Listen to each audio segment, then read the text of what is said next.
Hello everyone, this is Dhananjay Singh. Welcome to Arts Study Made Easy. As you know that we have started history series of class 7th. This is the fourth lecture of chapter 2nd, that is New Kings and Kingdoms. इससे पहले इस chapter में हम लोगों ने 3 lecture कर रखा है। अगर आपने पिछले तीनों लेक्चर्स को नहीं देखा है तो डिस्क्रिप्शन में आपको प्लेलिस्ट का लिंक मिल जाएगा, वहाँ से आप पिछले तीनों लेक्चर्स को एक्सेस कर सकते हैं। पिछले लेक्चर में हम लोगों ने डिस्कस करा था प्रशस्तीज एंड लैंड ग्रांट्स के बारे में। आज का हमारा टॉपिक है वॉरफेयर फॉर वेल्थ, यानी कि धन के लिए युद्ध कैसे करते थे। धन के लिए, पैसों के लिए युद्ध करते थे जो राजा, वो उसमें क्यों करते थे, कैसे करते थे, ठीक है, उसको हम लोग इस टॉपिक में डिस्कस करेंगे। You may have notice that each of this ruling dynasties were based in a specific reason.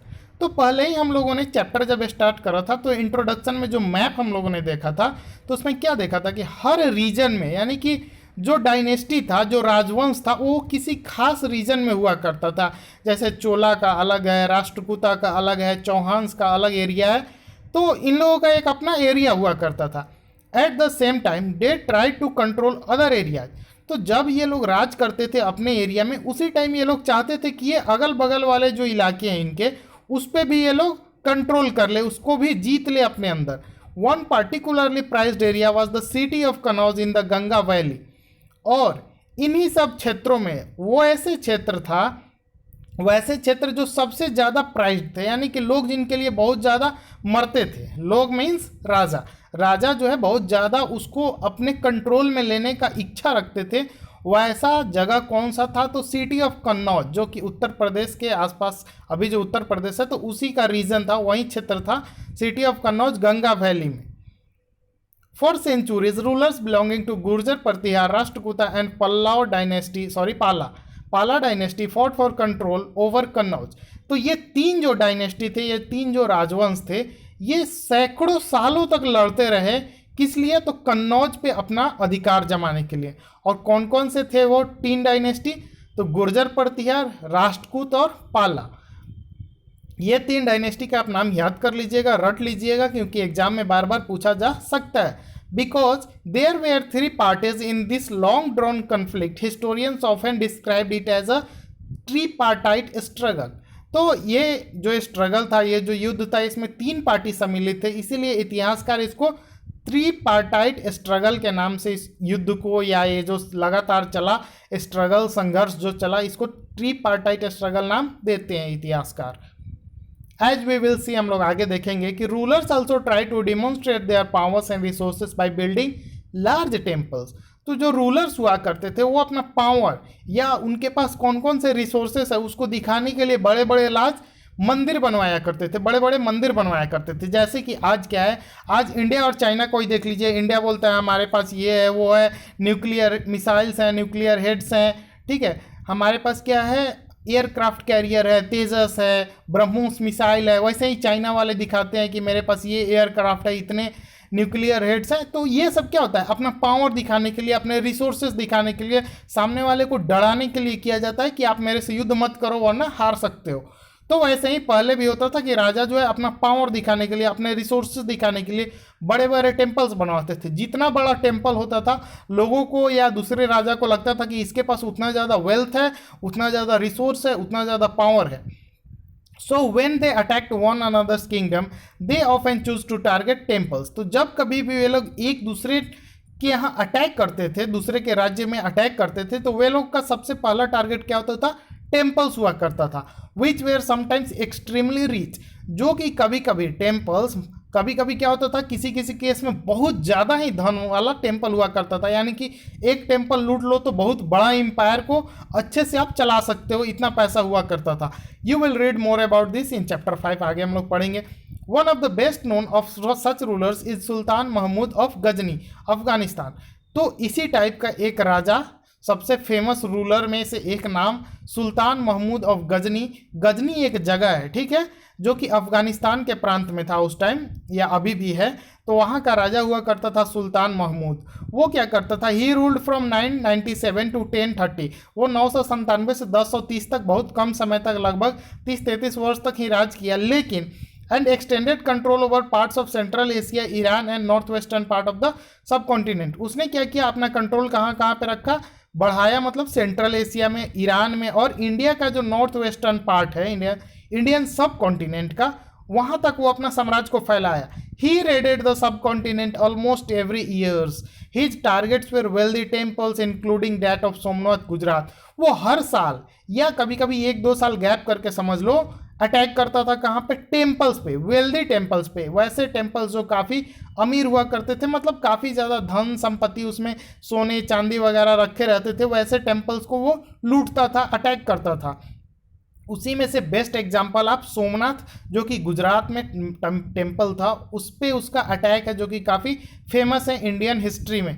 Much of the wealth Mahmud carried away was used to create a splendid city, capital city at Ghazni.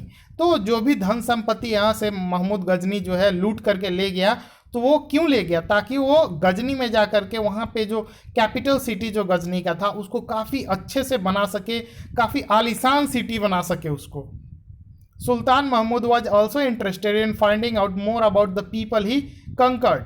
सुल्तान महमूद जो था, जो गजनी का महमूद था, तो उसको बहुत ज़्यादा interest था लोगों के बारे में जानने का, ठीक है, लोगों के कल्चर के बारे में जानने का। वैसे जहाँ पे वो कंकर करता था, यानी कि जीतता था, and interested a scholar named Al Biruni to write an account of the subcontinent. तो जब वो इंडिया पे अटैक करता था बार बार, तो अपने साथ एक बार वो अल बिरूनी नाम की एक अकाउंटेंट को लेकर के आया। अकाउंटेंट मतलब वो पैसा गिनने वाला नहीं, जो अकाउंट लिखता हो, जो इतिहास वगैरह लिखता हो, यहाँ के लोगों के बारे में, सब कॉन्टिनेंट, इंडियन सब कॉन्टिनेंट के लोगों के बारे में लिखने के लिए उसने अल बरूनी नाम के एक इतिहासकार को, एक स्कॉलर को लेकर के आया। उसने जो है एक किताब लिखा, this Arabic work known as Kitabul Hind. उसने जो अकाउंट लिखा उसका नाम क्या था? Kitabul Hind. Remains an important source for historians. तो वो जो किताब उसने लिखा, जो अकाउंट उसने लिखा, वो इतिहासकारों के लिए एक तरह से काफ़ी इंपॉर्टेंट सोर्स है। क्यों? क्योंकि उसमें काफ़ी सारा जानकारी मिलता है महमूद गजनी के पीरियड के बारे में। He consulted Sanskrit scholars to prepare this account. उसने जो है क्या किया था? संस्कृत स्कॉलर से भी क्या किया था? कंसल्ट किया था, एक तरह से बातचीत किया था, राय लिया था उनका, उनसे कुछ सीखा था अपना अकाउंट को प्रिपेयर करने के लिए या प्रिपेयर करने के दौरान। Other kings who engaged in warfare included the Chahamanas, later known as Chauhans. Mahmud Ghazni के अलावा वैसे लोग, वैसे राजा जो वारफेयर, युद्ध में बहुत ज़्यादा इंक्लूडेड रहे, उसमें से एक थे कौन? चहमान्स, जिनको बाद में चौहान्स भी बोला गया। Who ruled over the region around Delhi and Ajmer, जिन्होंने दिल्ली और अजमेर के क्षेत्र के आसपास वाले रीजन में क्या किया? रूल किया। उनका जो क्षेत्र था, उनका एरिया जो था, वो दिल्ली और अजमेर के आसपास का था। They attempted to expand their control to the west and east. उन्होंने क्या किया? काफ़ी कोशिश किया अपने साम्राज्य को एक्सपेंड करने का, यानी कि अपने एरिया को बढ़ाने का, अपने कंट्रोल में, उनके कंट्रोल में जो एरिया था उसको पूरब और पश्चिम में विस्तार करने का। Where they were opposed by the Chalukyas of Gujarat, जहाँ पे उनको पूरब की तरफ, पश्चिम की तरफ जो है गुजरात के चालुक्य ने अपोज किया, यानी कि उनको रोका, यानी कि युद्ध हुआ होगा।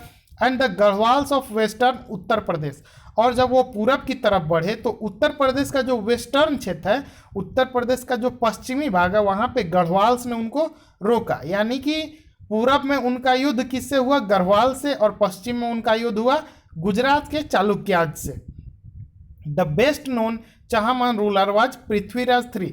तो चहमान में बहुत सारे रूलर है, चहमान डायनेस्टी में, चौहान डायनेस्टी में, लेकिन उनमें से सबसे प्रसिद्ध, सुप्रसिद्ध जो है पृथ्वीराज III जो है वो रूलर बने उसका, चौहान डायनेस्टी का। उन्होंने काफ़ी सारा युद्ध लड़ा। Who defeated an Afghan ruler named Sultan Mahmud Ghori in 1891 but lost to him the very next year in 1192। वहाँ पे मैंने 18 पता नहीं क्यों बोल दिया, दिमाग आजकल थोड़ा कंसंट्रेटेड नहीं रह रहा है, काफ़ी ज़्यादा वर्क हो जाता है। तो उसने क्या किया? सबसे पहले उसने 1191 में अफगान के रूलर सुल्तान महमूद गोरी को हराया, जो कि बार बार इंडिया पे अटैक करता था उस टाइम। और उसके बाद जो है फिर दूसरी बार जब वो गोरी उन पे अटैक किया तो पृथ्वीराज चौहान जो है उससे हार गए, और यहीं पे चौहान डायनेस्टी धीरे धीरे खत्म हो गया, डिसइंटीग्रेट होने लगा, डिक्लाइन हो गया उसका। तो आज के इस लेक्चर में इतना ही। Thank you for watching, stay tuned with us.